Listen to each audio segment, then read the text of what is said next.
The New Testament contains at least 5 passages that explicitly mention the practice of hospitality.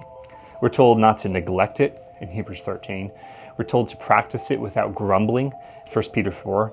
And we're told that it's a qualification for church leaders. And in one of my favorite passages, Romans chapter 12, verses 9 to 21, we're literally told to seek or to pursue hospitality.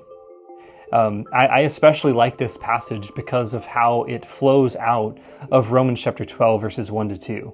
The picture it paints is of mercy-rooted, gospel-rooted love for other believers, as well as for the world. The church is to be a community overflowing with love, not only for those who have covenanted together as a church, but for those on the outside, even those who might consider us to be enemies. In every place and every culture, there will be challenges to practicing hospitality. And in France, it will be no different. This is hinted at in the fact that the New Testament tells us to practice it without grumbling. Nevertheless, we are compelled to practice it in our ministry.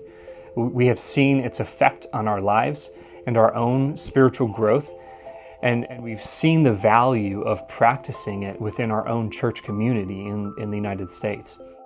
And we are drawn to the way in which it pictures the truth of the gospel, the family of God that we are brought into through Christ's death. But underneath all of that, quite simply, we're convinced that it's biblical. God's people are to practice hospitality.